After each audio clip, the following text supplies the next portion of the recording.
ಪಿತನ ಸುತನ ಮತ್ತು ಪವಿತ್ರಾತ್ಮರ ನಾಮದಲ್ಲಿ ಆಮೆನ್. ಅಗ್ನಿಯ ನಾಳವಾಗಿ ಅಭಿಷೇಕ ಮಾಡ ಬನ್ನಿ, ಪಾವನಾತ್ಮರೇ ಬೇಗ ಇಳಿದು ಬನ್ನಿ. ಸರ್ವರಿಗಾಗಿ ನಾ ಪ್ರಾರ್ಥಿಸಬೇಕು, ಪವಿತ್ರಾತ್ಮರೇ ಶಕ್ತಿ ನೀಡಿ. ಸರ್ವರಿಗಾಗಿ ನಾ ಪ್ರಾರ್ಥಿಸಬೇಕು, ಪವಿತ್ರಾತ್ಮರೇ ಶಕ್ತಿ ನೀಡಿ. ಸ್ವರವೆತ್ತಿ ಸ್ತುತಿಸಿ ನಾ ಹಾಡಬೇಕು, ಪವಿತ್ರಾತ್ಮರೇ ವರವ ನೀಡಿ. ಅಗ್ನಿಯ ನಾಳವಾಗಿ ಅಭಿಷೇಕ ಮಾಡ ಬನ್ನಿ, ಪಾವನಾತ್ಮರೇ ಬೇಗ ಇಳಿದು ಬನ್ನಿ. ನಮ್ಮನ್ನು ಅಭಿಷೇಕಿಸಿ, ನಮ್ಮನ್ನು ಅಭಿಷೇಕಿಸಿ. ಪ್ರಭು ಕ್ರಿಸ್ತರಲ್ಲಿ ಆತ್ಮೀಯ ಸಹೋದರ ಸಹೋದರಿಯರೇ, ಈ ದಿನದ ಮುಂಜಾನೆಯ ಜೀವಸ್ವರ 1 ತಿಮೋತಿ 2ನೇ ಅಧ್ಯಾಯ ವಚನ 1 ಮತ್ತು 2. ಇದರ ಟೈಟಲ್ ನೋಡೋದಾದರೆ ಸಾರ್ವತ್ರಿಕ ಪ್ರಾರ್ಥನೆ. ಸರ್ವ ಜನರಿಗಾಗಿ ಪ್ರಾರ್ಥನೆ ಮಾಡುವುದಕ್ಕಾಗಿ ನಾವು ಕರೆಯಲ್ಪಟ್ಟಿದ್ದೇವೆ. ಕ್ರೈಸ್ತರ ಜೀವನ, ಪ್ರಭು ಯೇಸು ಇಡೀ ಲೋಕಕ್ಕಾಗಿ ತನ್ನ ಪ್ರಾಣವನ್ನು ತ್ಯಾಗ ಮಾಡಿದರು. ತಂದೆ ದೇವರು ಇಡೀ ಲೋಕವನ್ನ ಎಷ್ಟು ಪ್ರೀತಿಸಿದರೆಂದರೆ ತನ್ನ ಏಕೈಕ ಪುತ್ರನನ್ನೇ ಧಾರೆ ಎರೆದರು. ಇಂದು ಕ್ರೈಸ್ತರ ಕ್ರೈಸ್ತರಾದ ನಾವು ಸಹ ಸರ್ವರಿಗಾಗಿ ಪ್ರಾರ್ಥನೆ ಮಾಡುವುದಕ್ಕಾಗಿ ಕರೆಯಲ್ಪಟ್ಟಿದ್ದೇವೆ.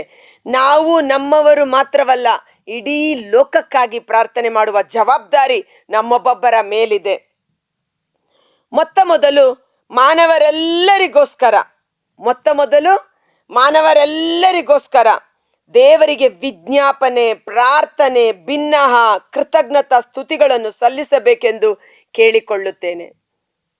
ಭೂಲೋಕದಲ್ಲಿ ನಮ್ಮ ಕಣ್ಣಿಗೆ ಕಾಣುವ, ಇವತ್ತು ನಾವು ನಮ್ಮ ಶತ್ರುಗಳು, ನಮ್ಮ ವೈರಿಗಳು, ಅವ್ರು ಸರಿ ಇಲ್ಲ, ಇವ್ರು ಸರಿ ಇಲ್ಲ, ಅವರ ಬಲಹೀನತೆಗಳು, ಅವರ ಪಾಪಗಳನ್ನು ಎತ್ತಿ ಮಾತನಾಡುವುದಲ್ಲ. ಬದಲಿಗೆ ಬಲಹೀನತೆಯನ್ನು ನೋಡುವಾಗ, ಒಬ್ಬ ವ್ಯಕ್ತಿ ಪಾಪದಲ್ಲಿ ಬಿದ್ದಿರುವುದನ್ನು ನೋಡುವಾಗ ಅವರಿಗಾಗಿ ಪ್ರಾರ್ಥನೆ ಮಾಡುವುದು ನಮ್ಮ ಕರ್ತವ್ಯವಾಗಿದೆ. ಅದು ಕ್ರೈಸ್ತರು ಮಾತ್ರವಲ್ಲ, ಯಾರೇ ಆಗಿರಲಿ, ಎಲ್ಲರೂ ದೇವರ ಮಕ್ಕಳು. ಎಲ್ಲರನ್ನ ಪ್ರೀತಿಯಿಂದ ನೋಡಿ ಎಲ್ಲರಿಗಾಗಿ ಪ್ರಾರ್ಥನೆ ಮಾಡಬೇಕಾದುದು ನಮ್ಮ ಕರ್ತವ್ಯವಾಗಿದೆ. ನಾವು ದೈವ ಭಯಭಕ್ತಿ ಉಳ್ಳವರಾಗಿ, ಗೌರವಯುತರಾಗಿ, ದೇವರಲ್ಲಿ ಭಯಭಕ್ತಿ ಉಳ್ಳವರಾಗಿ, ಗೌರವಯುತರಾಗಿ, ಶಾಂತಿ ಸಮಾಧಾನದಿಂದಲೂ ನೆಮ್ಮದಿಯಿಂದಲೂ ಜೀವಿಸಲು ಅನುಕೂಲವಾಗುವಂತೆ ಅರಸರಿಗಾಗಿಯೂ ಎಲ್ಲ ಅಧಿಕಾರಿಗಳಿಗಾಗಿಯೂ ಪ್ರಾರ್ಥಿಸಬೇಕು. ನಾವು ಎಷ್ಟು ಮಂದಿ ನಮ್ಮನ್ನಾಳುವ ಅರಸರು ಅಂದರೆ ಅಧಿಕಾರ, ಯಾವ ಸರ್ಕಾರನಾದರೂ ಬರಲಿ, ದೇವರ ಕೃಪೆ ಇಲ್ಲದೆ ಯಾವಾತನೂ ಅಧಿಕಾರವನ್ನು ಪಡೆದುಕೊಳ್ಳಲು ಸಾಧ್ಯವಿಲ್ಲ. ಎಲ್ಲ ಅಧಿಕಾರ ಬರುವುದು ಮೇಲಿನಿಂದಲೇ. ಅವರು ಒಳ್ಳೆಯ ಅಧಿಕಾರಿಗಳಾಗಿರಲಿ, ಕೆಟ್ಟ ಅಧಿಕಾರಿಗಳಾಗಿರಲಿ, ಅವರಿಗಾಗಿ ಪ್ರಾರ್ಥನೆ ಮಾಡುವುದು ನಮ್ಮೆಲ್ಲರ ಕರ್ತವ್ಯವಾಗಿದೆ. ಹೀಗೆ ನಮ್ಮನ್ನು ಆಳುವ ಅರಸರು, ನಮ್ಮ ಮೇಲೆ ನೇಮಕ ಮಾಡಲ್ಪಟ್ಟಿರುವ ಎಲ್ಲ ಅಧಿಕಾರಿಗಳಿಗಾಗಿ ನಾವು ಪ್ರಾರ್ಥನೆ ಮಾಡಬೇಕು. ಆ ಅಧಿಕಾರಿಗಳನ್ನು ದೇವರ ಕರಗಳಿಗೆ ಸಮರ್ಪಿಸಿ ಪ್ರಾರ್ಥನೆ ಮಾಡುವಾಗ ಏನು ಲಾಭ, ಏನು ಪ್ರಯೋಜನ?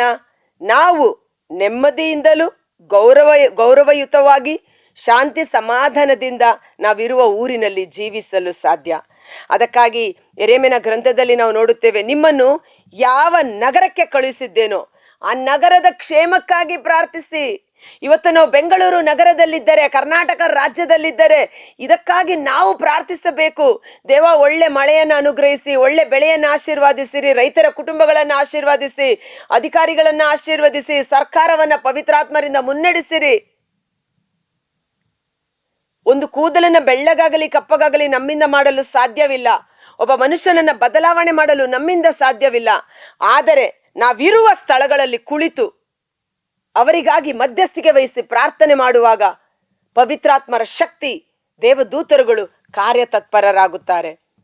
ಎಸ್ತೇರಳು ಒಂದು ಕೋಣೆಯಲ್ಲಿ ಕುಳಿತುಕೊಂಡು ತನ್ನೊಟ್ಟಿಗೆ ತನ್ನ ದಾಸಿಯರು ಮೂವರನ್ನ ಸೇರಿಸಿಕೊಂಡು ಯಾರಿಗೂ ತಿಳಿಯದೆ 3 ದಿನ ಹಗಲು ರಾತ್ರಿ ರಹಸ್ಯವಾಗಿ ಉಪವಾಸ ಮಾಡಿದಳು. ಯಾರಿಗಾಗಿ ಮಾಡಿದಳು? ತನ್ನ ಜನಾಂಗಕ್ಕಾಗಿ. ಕ್ರೈಸ್ತ ಕುಲ ನಾಶವಾಗಬಾರದು, ಯಹೂದಿಗಳು ನಾಶವಾಗಬಾರದು. ಯಹೂದಿಗಳ ವಿರುದ್ಧ ಬಂದ ಶತ್ರುಗಳು ಮನಪರಿವರ್ತನೆ ಹೊಂದಬೇಕು. ರಾಜ ಈಗಾಗಲೇ ಹೊರಡಿಸಿದ ಆಜ್ಞೆ ಬದಲಾವಣೆಯಾಗಬೇಕು.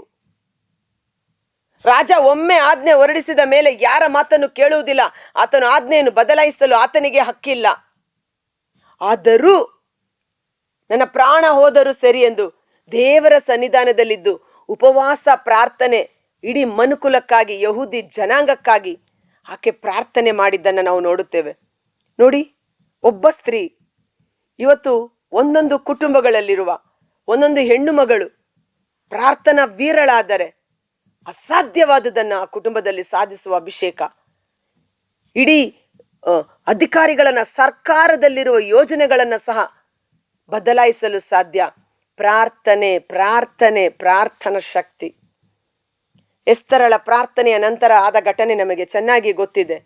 ದುಷ್ಟ ಆಮಾನನು ಸಂಹರಿಸಲ್ಪಟ್ಟ, ಯಹೂದ್ಯ ಜನಾಂಗ ಆಶೀರ್ವದಿಸಲ್ಪಟ್ಟಿತು.